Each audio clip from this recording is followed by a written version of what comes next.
Is the US turning Taiwan into the Ukraine of the East? What am I talking about here? Well, check this out. Senator Lindsey Graham and other US officials are saying that they're open to the idea of the United States defending Taiwan. Here's the clip. I think they're setting the stage possibly for a blockade of Taiwan, that the Communist Chinese Party is going to test us dramatically this year and next year before the election. So what would I do to deter a blockade? I'd let the Chinese know if you blockade Taiwan, you're going to have a hard time getting oil from the Mideast. If we're going to have deterrence for peace, we need to get these weapons into Taiwan. I believe the best deterrence to Chairman Xi is a failure for Putin in Ukraine. Look, we believe in a one-China policy, but we also believe that mainland China cannot try to take Taiwan over by force. Listen, I believe in a one-China policy, but I would be willing to fight for Taiwan because Taiwan is a democracy. We've stood with them for decades. The question for the Congress, should we have a defense agreement with the island of Taiwan? We don't. Should we have one? But yes, I'd be very much open to using U.S. forces to defend Taiwan because it's in our national security interest to do so. Wow, just wow. Of course they're open for it. They won't be the ones out there fighting. Y'all know what I mean, right? Basically, for the last 15 years, the United States has been ramping up its military power and urging its NATO allies to do the same. They've been setting up smaller military bases all over the world to increase their reach. And they've been using this power to pick fights with countries that they're seeing as threats to their power. China and Russia are the two main countries in their sights, and they've been using Taiwan as a battleground to provoke China. So here's the real kicker. Around 25 U.S. defense contractors are planning to send representatives to Taiwan next month. Wonder why? So this is going to be the first time that the arms industry is actually going to be sending a delegation to the island since 2019. So what gives with this, right? If the United States is really trying to protect Taiwan, why are they sending representatives from the defense industry over there? Let me hear your thoughts, guys. Is the United States gunning for World War III here? Hit me up in the comments down below. It's a pretty sketchy move to say the least, and it raises some pretty serious questions. So yeah, we're going to dive deeper into this issue and we're going to explore what's really going on. So make sure you guys stick around. Also, for the best way to invest in gold or silver, make sure to check out the links down below in this video. So right now, the American military dudes, or as some people call them, the defense industry, they're sending representatives from big companies like Raytheon, Lockheed Martin to Taiwan to offer them some form of help. What kind of help, you ask? Well, they're probably going to be giving them some missiles and stuff. But of course, you know, this help comes with some strings attached, right? Of course it does. Nothing's done in the United States out of the goodness of their hearts. Green dollar bill strings that will be attached to Taiwan and to the US economy. So is the US like some kind of group of nice guys that's going around the world helping out poor countries that are being bullied by big bad nations? Or is the United States just stirring up trouble all over the place so that the military industrial complex can make more money? Let's take a look at the story and let's try to answer that question. By the way, speaking of stories, are you ready for another Ukraine, but this time in the East? I mean, a proxy war in Sudan and now tickling China about Taiwan. Honestly, they're turning over every rock for the war coffers. Now, I've heard from some people over in Colombia and Latin America that they know exactly how the American government and weapons industry works. How many conflicts have they backed in this continent? Examples? El Salvador, Nicaragua, just to name a few. But like I said, people are starting to wake up to the fact that it's all about power and it's all about money. So yeah, so here's some more heads up on this information. 25 representatives from the weapons companies, they're planning to head to Taiwan next month. And this is the first time that the arms industry has been sending a delegation to the island since 2019. Not that long ago, right? Why, you ask? Well, the US is probably looking to sell even more weapons and to cooperate militarily with Taiwan. And you know what that means, right?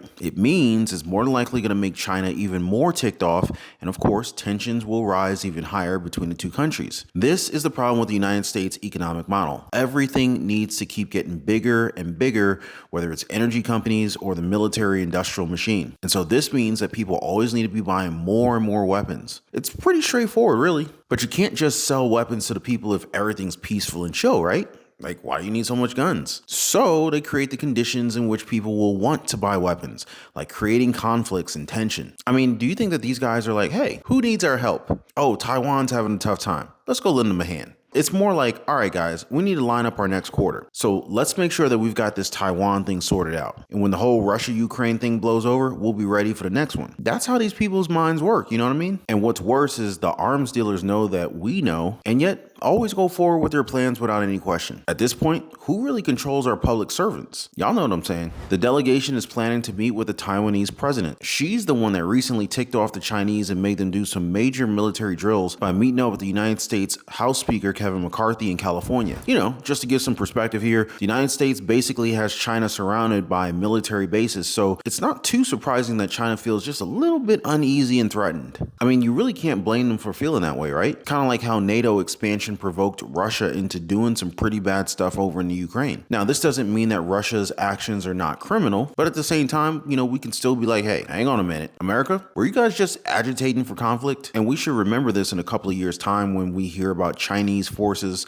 flying planes over neutral waters or whatever. Because, you know, that stuff is bound to start happening sooner or later. The mainstream media is really adding to the problem here. They just keep repeating the government's talking points without ever really, you know, questioning their intentions. Remember that one whistleblower over in Russia? They barely even asked if what he revealed was true or how to prevent it from happening again. They never stopped to say, hey, wait a minute, are US troops really fighting Russia like they said that they weren't? And is there any chance that Ukraine will ever get its land back? Or are we just stuck in this conflict forever? These are some really important questions that are being ignored right now. It's like the media just keeps telling you what those in power want you to hear, instead of actually giving you the whole truth. Don't you think that they should be doing better? Let me know if you guys think so in the comments below. The Taiwanese president had a big meeting with the United States, the first time that that's happened on American soil since 1979. Tensions in the Taiwanese Strait are getting worse. But you know, countries don't just get worse on their own like eczema or asthma. They're being stirred up, probably through this media campaign, probably also through visits from defense contractors, probably also by setting up military bases all around China. But hey, that's what we're being told anyway, to make it seem like these actions are justified. Biden talks about shutting down trade deals, controlling things, and imposing sanctions, all part of this global strategy to keep the system running smoothly. It's actually beneficial for them if there is tension. If they can sell arms, then they can keep domestic populations scared of war. They don't lose anything because they live in a different world than the rest of us. And all of this is just making China even more worried about being attacked like Ukraine. I mean, you gotta see this, right? This is Ukraine all over again. I mean, you got the nation of Taiwan getting worried that China's going to attack them someday, especially now that they have this baseline. Then what happens? World War III is coming. Yep, you heard me right, guys. It's like we're creating this unnecessary movie war for you all to watch. Yesterday, a U.S. warship sailed through the Taiwanese Straits, separating the island from China, and it followed days of military drills around Taiwan. Some say that it's a provocation, but others are saying it's a counter-provocation. But let's just go ahead and stop for a moment. Let's think about this. What right does the United States have to even do this? It's not like some farmer in Minnesota or a factory worker in Milwaukee asked for this. The military industrial complex, they just want to justify their massive budget. They call it a routine movement. But we all know it's just another way to provoke superpowers and create tension. Meanwhile, the people in Taiwan, they're just caught in the middle and they stand to lose, just like Ukraine did. There's even talk about the possibility of nuclear war. It's like everybody's freaking out about the Ukraine, climate change, the economy, and starting to wonder, how can we get ready for the worst? I mean, the idea of a nuclear Armageddon or running out of food is pretty scary stuff, right? But some people are already way ahead of the game and they have their apocalypse plan already set. Now, according to John Ramey, the founder and CEO of Prepared website, prepping is all about being proactive instead of just reacting to bad situations all the time. Like when C-19 hit and preppers were all chilling at home while the rest of us were pretty much fighting over toilet paper in line at the store. He said, quote, "The Ukraine war and the Taiwan war, like any major movement, motivates a chunk of new people to take preparedness seriously. Those who are already prepared aren't changing their behavior or doing anything differently because they're already prepared." End quote. So yeah, it's business as usual for the preppers. And one comment I read said this, quote, "We've picked up our pace in areas where items are becoming harder to find, harder to come by, such as items used to fix or repair vehicles or machinery, tools, building supplies, and supplies for animals." End quote. So yeah, heads up for you guys on those things. And some of their other thoughts here, quote, "The biggest threat to humanity right now is our reliance on the industrial agriculture food system. With all of the reported factory fires, drought, natural disasters, inflation, shrinkflation of food packaging, fuel costs, and shipping issues to move products, people aren't going to be able to afford food or to feed their families." End quote. And here's another one. "Humans are the biggest threat to humanity. It's easy to point to surface issues like climate change, economics, and the breakdown of civil society, democracy, democracy and law and order. But we could solve these problems if it weren't for people getting in the way. The real blocker, and why so many people are so worried for the future, is the portion of our society who will never let those solutions happen. All right, and here's another good one. The skill I most definitely recommend is to grow your own food. You can start small if you have outdoor space by planting vegetables and herbs and planters on the porch or balcony, or even inside of a sunny window. And if you have a grassy area, you can make raised beds to plant your vegetables in, or maybe make a backyard garden. So yeah, looks like things are getting really real out there. We're talking about growing our own food and preparing for the worst, i.e. World War III, all over this whole China-Taiwan conflict. Are you guys preparing for this yourselves? Let me know in the comments down below. And hey, help get this information out there to your friends and to your loved ones. Go ahead and hit the share button right there, you guys. Hopefully more Americans will start to realize the false bill of goods that we've been sold. Really, the goal is to focus on how to make America a global leader, not by military force, but by showing the world how good of a country can be run. Now, hopefully that can happen, but the problem is that money in politics is the blocking force. But you know what can beat money and corporate interests? The collective power of the people. So go ahead and hit the subscribe and tap that notification bell. Make sure to share this video. More on the next one, guys. I hope you got all the information in today's updates on China-Taiwan's tension and how the US government's sending over actual gun companies over there. Things are seriously starting to heat up, so make sure you don't miss out on future updates. Also, for the best way to invest in gold or silver, check out the links down below of this video. But for now, appreciate you guys watching. Please be safe. I'm gonna catch you on the next one.